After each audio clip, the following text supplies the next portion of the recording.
ఓం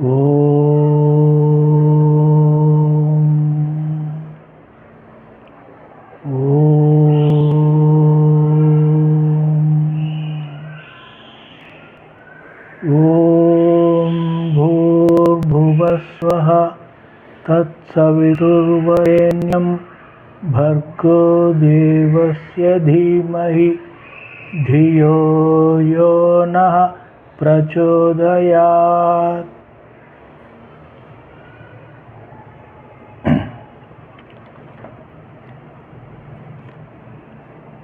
ఈరోజు దేవుని యొక్క గుణములు,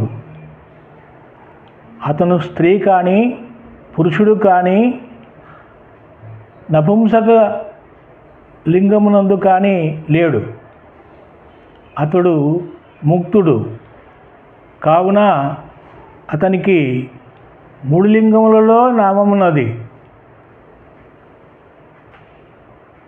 ఈశ్వరుడు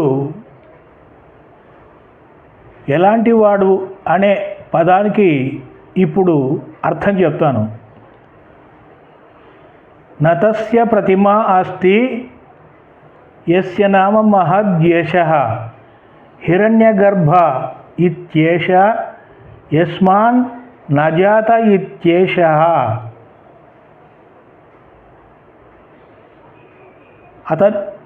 అతనికి ప్రతిమ లేదు, అంటే విగ్రహం లేదు. నతస్య ప్రతిమ, అక్కడ అస్థి అనే పదం తీసుకొని యస్య నామ మహద్యేషః, ఆకాశం వలె అంతటా ఉండేవాడు.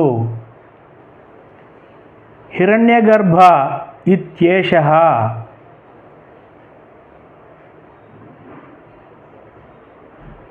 హిరణ్యగర్భుడు అంటే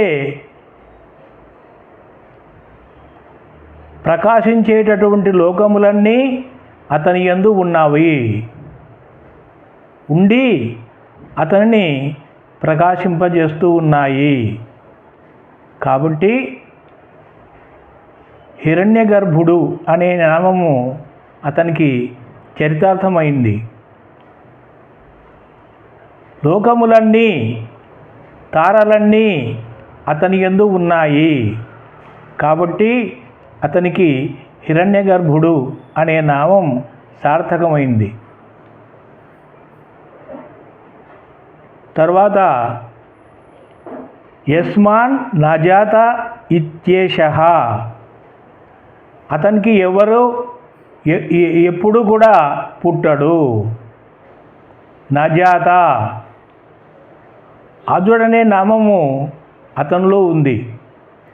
అజుడు అంటే పుట్టనివాడు, పుడితే చావాలి. పుట్టుక, చావు, జన్మ మరణములు అతనికి లేవు కాబట్టి అతడు అజుడు.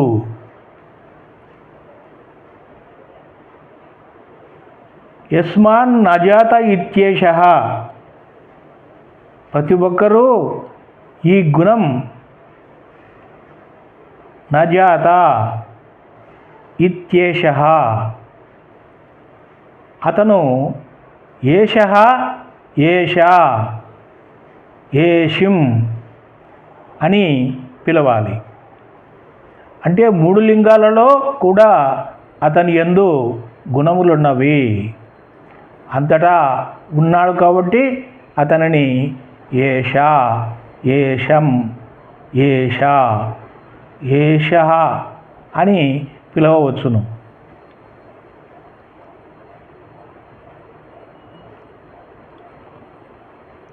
అతడు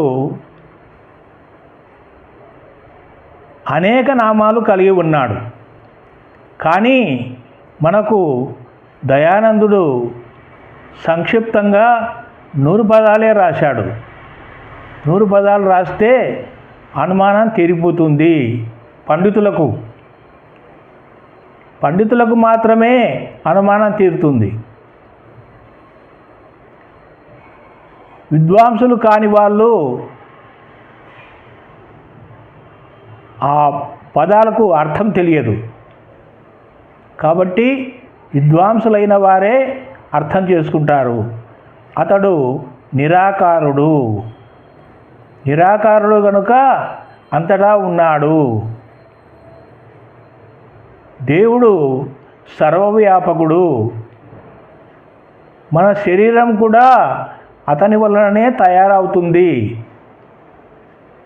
శరీరములో ఉన్నటువంటి ప్రతి అవయవము, శుక్రము, శోణితము, ఈ రెండు కలిపేది దేవుడే. దేవుడే కలిపి మన శరీరాన్ని తయారు చేస్తాడు. చేసిన తర్వాత ప్రాణాన్ని పోస్తాడు. ప్రాణం పోసిన తర్వాత ఆ దేహంలో తప్పకుండా ఉండాలి. కాబట్టి ఏ జాతిలో పోస్తాడో మనకు తెలియదు. కనుక దేవుడుకు భయపడుతూ ఉండాలి. అంతేకాదు అతడు సర్వవ్యాపకుడు అనే విషయం గుర్తుంచుకోవాలి.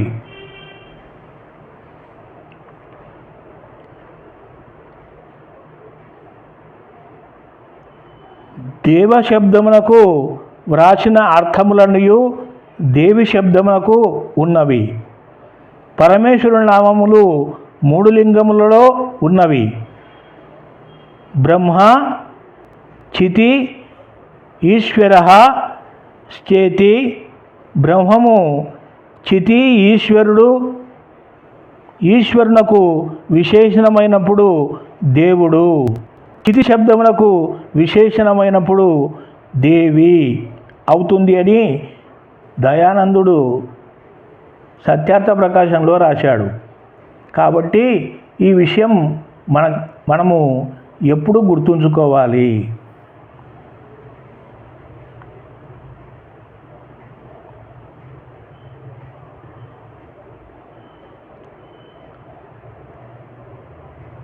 ఈ శబ్దాలు ప్రతి ఒక్కరూ నేర్చుకోవాలి. ఎందుకంటే దేవి శబ్దము దేవుడు, దేవి, దైవం 3 లింగాలలో దేవుడు ఉన్నాడు. అంటే అతను ఒక శక్తి, సర్వవ్యాపకము. సర్వవ్యాపకుడు పుట్టడు, చావడు అనే విషయం ఎప్పుడు గుర్తుంచుకోవాలి. ఆర్యులకు ఈ విషయం తెలుసు. కావున 100 శబ్దాలే రాశాడు దయానందుడు. యస్య నామం మహద్యశః, అతని నామము మహత్ అంటే ఆకాశము వలె విస్తరించి ఉన్నది. ఆకాశము అనంతము. కాబట్టి యశః అతను సర్వవ్యాపకుడు. హిరణ్యగర్భుడు ఆ మాట ఇత్యేష యస్మాన్ నజాత ఇత్యేషః, ఎవరికి పుట్టడు. పుట్టేవాడు జీవుడు మాత్రమే, దేవుడు పుట్టడు.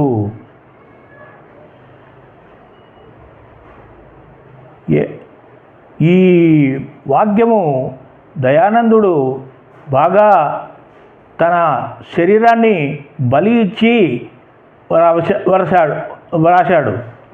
కాబట్టి దేవుడు సర్వవ్యాపకుడు అనే విషయం గుర్తుంచుకోవాలి ఆర్యులు. చాలు.